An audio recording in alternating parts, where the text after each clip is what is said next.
nga po yung ating tatawagin na CGA. Ayan.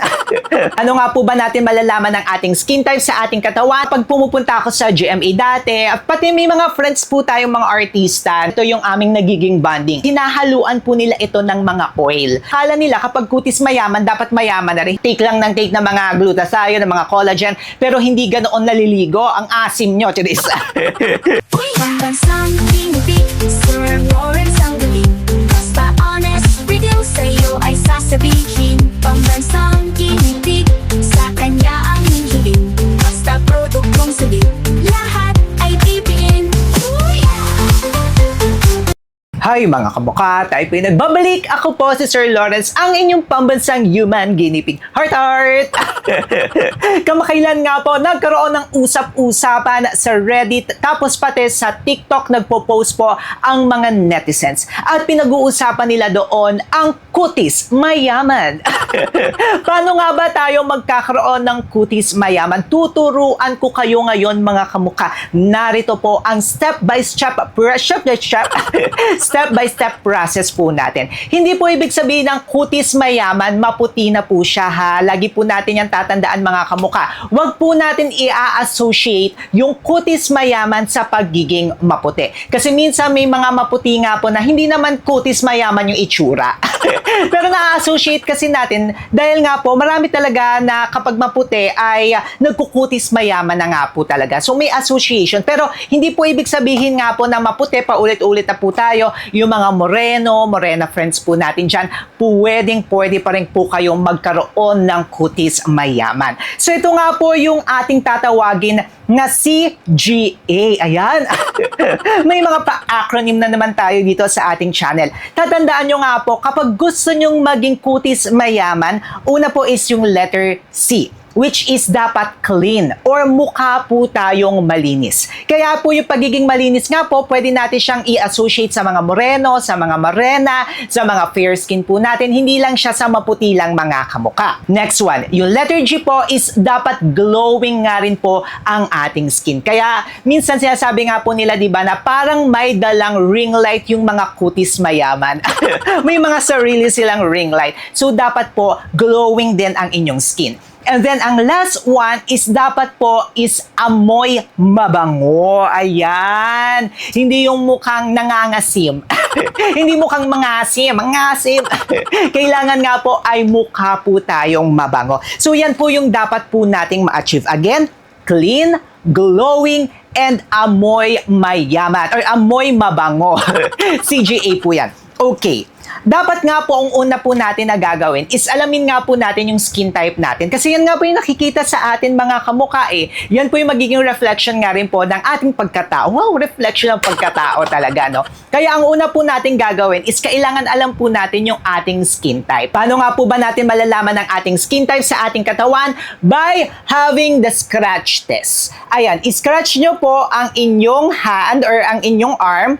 Kapag may nakita po kayo na puti dyan, mga kamuka, ibig sabihin po niyan, dry po ang inyong skin. And kailangan nga po natin na magmukhang glowing. At kapag dry po ang inyong skin, hindi tayo magmumukhang glowing, hindi tayo magiging kutis mayaman. Kaya kailangan nyo po yung malaman. While po sa ating face naman po, pwede po tayong gumamit ng blotting paper. So kunyari after 20 minutes po, lalo na nga po kapag tapos na tayo ng skincare routine, so hintay-hintay po tayo ng saglit, tapos kuha tayo ng blotting paper, i-check po natin yung ating T-zone area. Kapag yan po ay naging oily, ayan po, pwede tayong gumamit ng blotting paper or tissue or yung iba band paper. Ibig sabihin po niya, tapos ito ay normal to dry, ibig sabihin po niya kayo po ay may combination skin. Pero kapag yan naman yung buong face nyo po ay naging oily skin naman po kayo. Kapag dry naman po, dry po ang inyong skin. Once alam na nga po natin ang ating skin type, mas mapapabilis nga po ang pagpili at pagbili po natin ng mga produkto. Okay. Let's go naman po sa pagligo. Ito nga po kasi ay napakahalaga. Yung iba parang hindi nila chine-check talaga or hindi nila binibigyan ng pansin. Yung iba nga, take lang ng take ng mga glutathione, ng mga collagen, pero hindi ganoon naliligo. Ang asim nyo, Charis. Kaya po, ito po yung step-by-step process nga po natin para ma-achieve natin yung CGA, yung clean, glowing, at amoy mabango. First po is kapag alam nyo na nga po ang inyong skin type, lalo na sa mga dry skin po natin ng mga kamukha, wag na po tayong gumamit ng mga sabon. Pwede po tayong gumamit ng mga body wash. Ayan. Tapos yung mga favorite ka po natin ng mga body wash, maglalagay na lang po tayo sa description box sa baba. I-check nyo na lang yan mga kamukha. Lahat po na mga favorite natin ilalagay natin sa description box sa baba. Kaya po kapag may dry skin na po kayo ha, iwas-iwas tayo ng konti sa mga matatapang na sabon. Pwede po tayo na mag-body wash. Tapos yung mga combination naman yung skin or of course hindi dry ang kanilang skin, pwede naman po tayong gumamit ng mga sabon. And then magdedepende nga rin po yung sabon no, kung gusto nyo magpaputi, ano ba yung mga target nyo kasi pag papaputi, meron tayong iba't ibang ingredients dyan. Meron tayong glutathione, may kojic acid, may papaya, magdedepende na nga rin po yan sa inyo. Maglalagay tayo ng mga favorite din natin sa description box sa baba. Check nyo na nga lang po yung mga produkto na gusto po natin at pwede nyo na po yan i-check out. Tapos yan mga kamuka, ito nakakalimutan din na most of the time.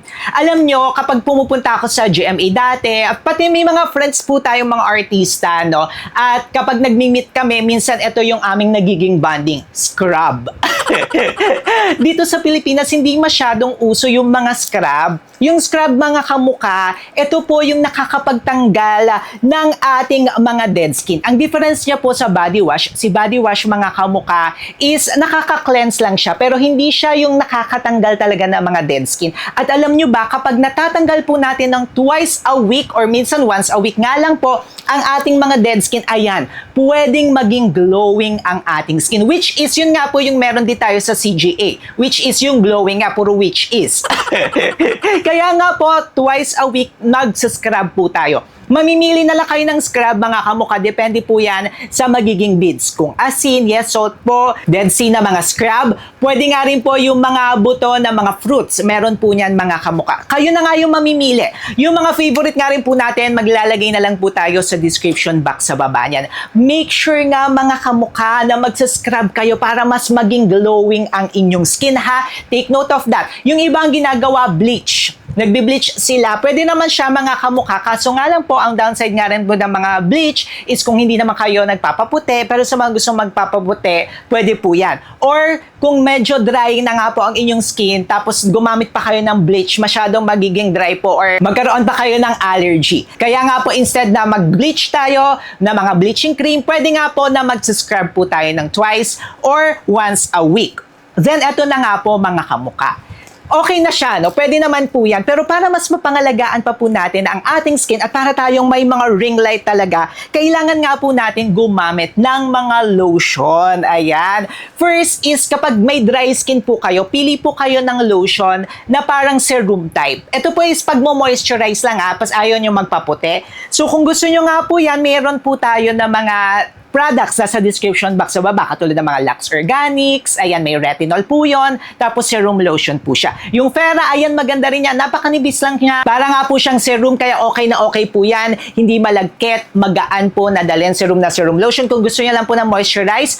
Tapos, ang maganda rin dito kay Fera is nakakaputi, kasi ginamitan po nila ito ng mango extract. And then, pwede nga rin po yung Aveeno na serum lotion po. And then, kung gusto niya pa pong magpaputi, aside sa mga serum na mga lotion, hanap po tayo ng mga lotion na may mga ingredients na papaya, kojic, glutathione, alpha-arbutin, depende na nga rin po yan. Tapos kung naghahanap nga po kayo ng mga favorite po natin, maglalagay po tayo sa description box niyan sa baba. Ito pa mga kamuka. Yung iba, ang ginagawa naman nila, yung mga artista, is hinahaluan po nila ito ng mga oil, yung kanilang mga lotion, para magmukha nga po silang glowing. Glowing na glowing sila. So, yung mga oil na ginagamit po nila, pwede yung sunflower, tapos yung iba jojoba, rosehip, sa flower oil. Maglalagay na nga lang din po tayo sa description box sa baba. So, ang ginagawa ng iba is lotion, tapos nilalagyan po nila ng oil. Ako may video ko nun kung gusto nyo pong mapanood yun mga kamukha, maglalagay tayo sa description box sa baba. So, ayan po siya. Tapos, wag nyo rin pong kakalimutan na spray po tayo ng pabango para mabango tayong tingnan. Ayan, para kompleto na yung CGA. And then for our face and also for our body, maganda nga rin po na may mga SPF. Of course, sunscreen po, kalimutan nyo na ang lahat. Wag lang ang hindi mag-sunscreen.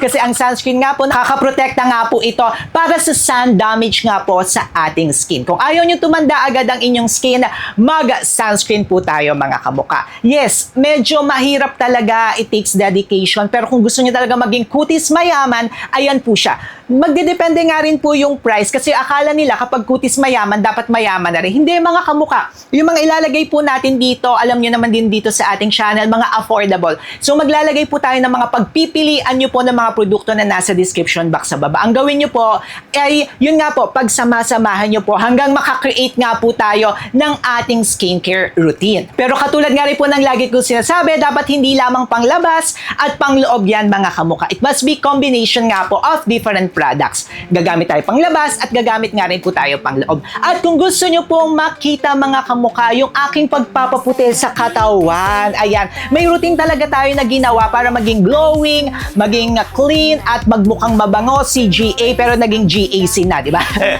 GCA, ayan. May separate video po tayo yun mga kamuka. Nandito po yan sa gilid-gileders po natin. Syempre, mag-subscribe na rin po kayo kay Sir Lawrence. Paano ba yan mga kamuka? Until our next video. Kung gusto nyo pong mapanood yung ating ginagawa, ayun, ginamit ko talaga yan dyan. Manood na po kayo.